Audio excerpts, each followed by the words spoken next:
সেইটো জায়গাৰ পৰা যে মই ইয়াত আহো অসমত আমাৰ লাজ লাগে গম পালে লাজ লাগে গম পালে লাজ লাগে গম পালে লাজ লাগে গম পালে আমাৰ আৰু ৰাস্তা ঘাট যে আছে ৰাজ্যত আকৌ নতুন ৰাজনৈতিক দল আজি হোজাই জিলা লামডিং সমষ্টিৰ লংকাত আনুষ্ঠানিকভাৱে অসম লেবাৰ পাৰ্টি নামকৰণেৰে আৰম্ভ কৰা হৈছে তাৰ ৰাজনৈতিক দল চৰকাৰী প্ৰবঞ্চনাৰ পৰা পৰিত্ৰাণৰ উদ্দেশ্যে লংকাৰ হুৱান্তান সাবিৰ আহমেদৰ নেতৃত্বত ৰাইজৰ স্বাৰ্থত হোজাইৰ পৰা গঠন হৈছে অসম লেবাৰ পাৰ্টি নামেৰে এটা ৰাজনৈতিক দল হয় পাবজি মোবাইল গেমৰ নিচিনাকৈ PUBG mobile version PUBG lite ভাৰ্চনৰ নিচিনাকৈ হুকুৰ আলী ছেকেণ্ড ভাৰ্চন এবাৰ হোজাই জিলা লংকাত আবিৰ্ভাৱ অসম লেবাৰ পাৰ্টি নামকৰণেৰে এটা নতুন ৰাজনৈতিক দল নিউজ ডেস্ক ৰিপৰ্ট লাইটউডছ লাইভ বেছিভাগ মুম্বাই আৰু গোৱা থাকো সেইটো জায়গাৰ পৰা যে মই ইয়াত আহো অসমত আমাৰ লাজ লাগে গম পালে আমাৰ এইবিলাক যে পথ আৰু ৰাস্তা ঘাট যে আছে লাজ লাগে আজিকালি কি পাব্লিকে বুজি পাল ইডিঅফৰ দল কংগ্ৰেছ আৰু বিজেপিৰ মানুহকেইটা কি কৰে পাব্লিকক উল্লু বনাই বুট কেইটা লয় জিতাৰ পিছত আৰু সিহঁতে ফিল্ডত নাহে কাৰণ हिंदी में कहता ना जब रावण लंका चला जाता है कभी वो वापस आने वाला नहीं होता है लंका जब रावण चला जाता है किसी को मिलने वाला नहीं रहता है तो ये बात सबको समझ में आ गया है बिल्कुल ठीक है इतने पब्लिक की বিচাৰি আছে বিজেপি লাফৰা চলি আছে দলে দলে কংগ্ৰেছৰ লাফৰা চলি আছে ইডিঅফত লাফৰা চলি আছে মাজত চান্স ল'ব মই সাব্বিদা কৈছে সাব্বিদা মোক কৈছে দেবুদা আপুনি বলিউডত কাম কৰে মই নয়া দলটো গঠন কৰি আছো বহুত ফাইনেন্সৰ দৰকাৰ পৰিব মই কৈছো দাদা আপোনাৰ কিমান টকা লাগে মই দিম নহয় চিন্তা আছে টেনচন নাই দলটো গঠন কৰক কিমান টকা লাগে মই দিম নহয় আপোনাক মই ফাইনেন্স কৰিম না আপোনাৰ দলটোৰ কাৰণে मैं अभी हंगामा मचाने वाला लंडिंग में हंगामा मचाने वाला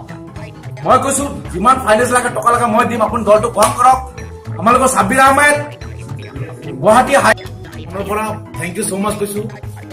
আপুনি লোকে মোক ইমান ইজ্জত ইমান মৰম দিবৰ কাৰণে একচুয়ালি মোৰ নাম মোহাম্মদ জাবুৰ ৰহমান মোৰ ঘৰ হোজাই জিলাত হয় লংকা উদালি হয় মই বলিউড সেলিব্ৰিটি ফিটনেস ট্ৰেইনাৰ হয়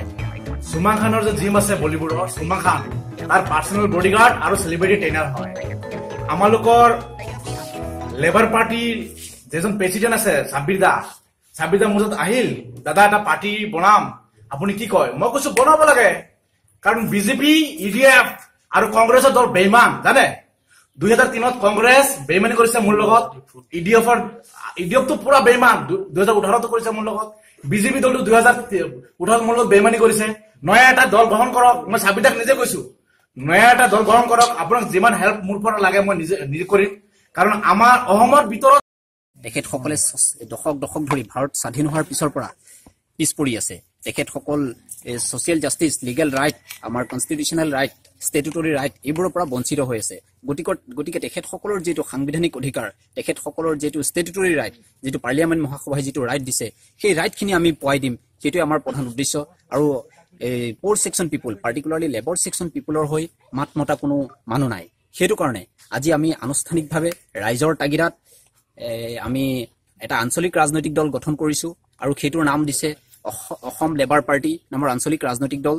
আৰু সেইটো আমি তৎক্ষণাত ৰেজিষ্টাৰ কৰিম পিপল ৰিপ্ৰেজেন্টেশন এক্ট 1951 ৰ অধীনত আমি election commissioner of state national election commissioner তেখেতসকলৰ জৰিয়তে আমি এইটো ৰেজিষ্টাৰ কৰিম আৰু আমি এই গাঁৱে ভূঞে প্ৰত্যেকটো জিপিত আমি সোমাই যাম প্ৰত্যেকটো জিলা পৰিষদত আমি সোমাই যাম প্ৰত্যেকটো ৱাৰ্ডত আমি সোমাই যাম আৰু আমি প্ৰাৰ্থী দিম 8টা প্ৰাৰ্থী দিম 8টা প্ৰাৰ্থীৰ ভিতৰত আমাৰ ৰিজিয়নেল দলবোৰৰ লগত আমাৰ এলায়েন্সও হ'ব আৰু যোনে আমাক মন্ত্ৰিত্ব দিব সেই ৰিজিয়নেল পাৰ্টিৰ লগত আমাৰ এলায়েন্স হ'ব আৰু তাত এলায়েন্স চৰ্ত সাপেক্ষে এলায়েন্স হ'ব আমাৰ এটা মিনিষ্ট্ৰিও লাগিব আৰু আজি খুবেই আমি গৌৰৱান্বিত যে আমি লামডিং সমষ্টিত এটা আঞ্চলিক ৰাজনৈতিক দল গঠন কৰিব পাৰিছো আৰু আমাৰ লামডিং সমষ্টিৰ হৈ অসমৰ বিশেষ সমস্যাখিনি হৈ মই 2017 চনৰ পৰা মাত মাতি আহিছো মই বিধানসভাৰ মজিয়াত ৰিপ্ৰেজেন্ট কৰিছো মই লামডিং সমষ্টিৰ কাৰণে এটা মডেল মেডিকেলো সেনচন কৰি আহিছো আৰু মই ৰাইজক ক'ব বিচাৰিছো যে নেশনেল দলবোৰৰ পৰা আপোনালোকে আঁতৰত থাকিব কাৰণ নেশনেল দলবোৰ এটা এই ব্ৰকাৰৰ নিচিনা কাৰণ আপোনালোকে নিজে দেখিছে যে আমাৰ লামডিং সমষ্টিৰ এই অৱস্থা খুবেই মানে হাজাৰদিয়ৰ সিচুৱেচন হৈ গৈছে যোৱাবাৰ এজনক টিকেট দিয়া হৈছিল ইয়াৰ প্ৰধান কাৰণ হৈছিল যে মৌলানা বৰদনী আজমল সাহাবক যাতে তেখেতৰ এআইডিএফ দলটো যাতে উঠিব নোৱাৰে সেইটো কাৰণে ভোটটো ভাগ কৰিবলৈ টিকেট দিয়া হৈছিল গতিকে মই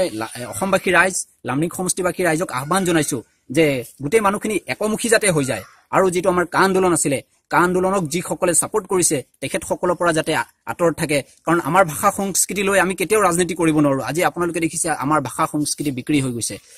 2000 যোৱা বছৰ 2019 চনত ডিসেম্বৰ মাহত মই নুখুৱাকৈ থাকিছিলো লঘুনে থাকিছিলো মই ফাষ্টিঙত থাকিবলগীয়া হৈছে কাৰণ তেতিয়া মই একো পোৱা নাছিলো তেতিয়া মই ডেমক্ৰেটিক প্ৰটেষ্ট কৰিছিলো সেই প্ৰটেষ্ট কৰাত আজি বহুতে বেয়া পাইছে কিন্তু বেয়া পাবলগীয়া একো নাই সেইটো আমাৰ ডেমক্ৰেটিক ৰাইট আমাৰ কনষ্টিটিউচনেল ৰাইট আমাক সংবিধানিক স্বীকৃতি দিছে আমি প্ৰটেষ্ট কৰিছিলো আৰু আজি আমি যেটো ৰাজনৈতিক দল উলিয়াইছো আমাৰ লোকেল মানুহসকলক কেতিয়াও অপৰচুনিটি দিয়া হোৱা নাছিলে পলিটিকেল পাৱাৰ দিয়া হোৱা নাছিলে আজি আপোনালোকে দেখিছে বিদেশীসকলক আজি নেতা বনাই দিছে ৰাজনৈতিক অধিকাৰ দি দিছে নেশনেল দলবোৰে ভাৰতীয় সংবিধানে বাৰে বাৰে মনা কৰিছে যাতে বিজেপি